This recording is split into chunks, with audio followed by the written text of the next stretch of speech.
Un mois après son arrestation, Jean-Pierre Amougou Belinga a finalement été inculpé ce samedi. L'homme d'affaires a été transféré à la prison de Yaoundé. Il est accusé de complicité de torture dans le meurtre en janvier de Martinez Zogo, le présentateur radio qui l'avait régulièrement épinglé dans des affaires de corruption avant d'être assassiné. L'attente commençait à être véritablement longue. Chaque jour qui passait, on se demandait à quel niveau ça coince, qu'est-ce qui va se passer. Donc ce jour, c'était un tout petit peu comme un ouf de soulagement. Le puissant patron de la chaîne Vision 4 était jusqu'ici réputé intouchable. Son avocat dénonce une cabale contre son client.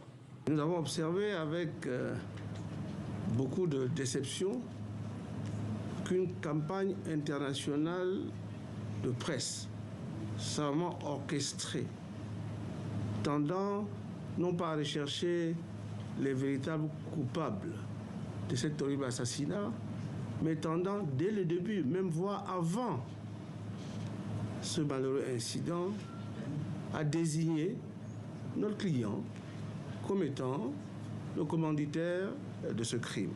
Sauf que les éléments rassemblés contre Jean-Pierre Amougou Belinga sont accablants. Des détails rapportés par Justin Dunway, le chef du commando ayant reconnu avoir tué le journaliste.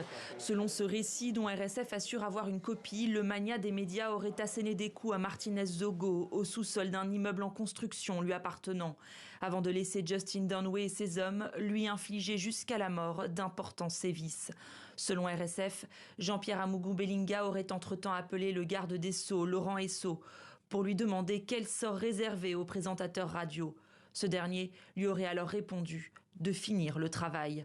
Des révélations qui, selon RSF, confirment l'hypothèse d'un crime d'État et remettent en cause la crédibilité même de la machine judiciaire camerounaise.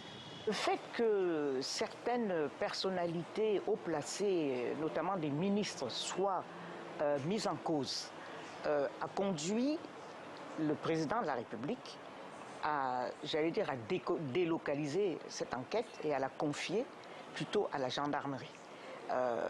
Également, une des raisons aussi, c'est parce qu'il y a des personnalités qui ont un statut militaire qui sont aussi impliquées. Outre Jean-Pierre Amougou Belinga, d'importants agents de l'administration camerounaise ont également été présentés vendredi soir au tribunal militaire.